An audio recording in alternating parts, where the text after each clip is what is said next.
Well, hello and welcome. Bitcoin has done it again, absolutely smashing through another record to hit a brand new all-time high. Now, you might be wondering, is this just crypto doing its wild, unpredictable thing, or is there a much bigger story playing out in the global economy? Today, we're going to break down exactly what's driving these incredible numbers. And there it is. Look at that number. On Monday, October 7th, 2025, Bitcoin rocketed past $125,835.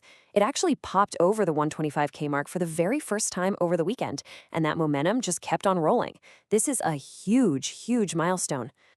And, this record isn't just some random spike out of nowhere. No, it's part of a really powerful trend we've been seeing. Just this year alone, Bitcoin is up more than 33%. Again, like that tells you there is some serious fuel behind this fire. So what is that fuel exactly? To really get it, we need to look at this in two layers. Let's start with what's happening right inside the world of crypto itself. Okay, so analysts are pointing to three main things here. First, the big players, we're talking institutional investors, are finally piling in. This isn't just a retail game anymore. Second, the whole policy vibe in the US has gotten a lot friendlier. And third, Bitcoin is just getting more and more woven into the global financial system. The big takeaway here?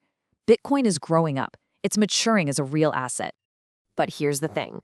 This story isn't just about Bitcoin's strengths. To get the full picture, we've got to zoom out and look at what's happening with the world's main reserve currency, the US dollar. And what we're seeing is this classic inverse relationship playing out.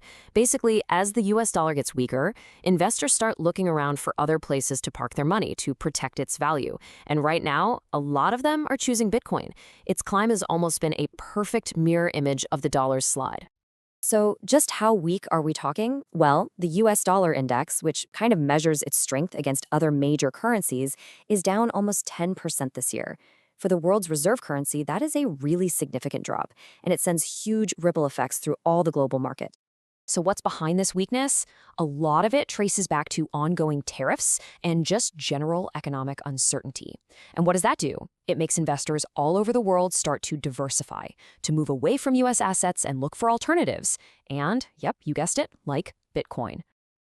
Okay, so we've got this strong internal demand for Bitcoin, and we've got this external pressure from the wider economy. But what does it all mean for the future? Let's dive into what the pros, the market analysts, are saying about where this could all be headed. Anthony Pompliano, who is a huge voice in this space, really put it bluntly. He calls Bitcoin the hurdle rate. Basically, it's the benchmark that every other investment out there has to try and beat. His take is super simple. If your investments can't do better than Bitcoin, well, then you just have to own Bitcoin. He's incredibly bullish, even telling his investors that the next few months are going to be very fun. But the big question is, how sustainable is this rally? For more technical take, let's look at David Morrison, a senior market analyst. He points out just how fast this recent surge has been. I mean, since a little dip on September 28th, Bitcoin has just rocketed up by about 13% in a little over a week. That's lightning fast. Now, Morrison uses a tool called the MACD. And don't worry about that complicated name. All you really need to know is that it's an indicator that helps measure an asset's price momentum. And when it turns up sharply, like it has for Bitcoin, it's basically screaming that the upward momentum is incredibly strong.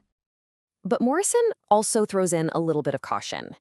He suggests that even with this powerful momentum, Bitcoin might need to consolidate. So what does that mean?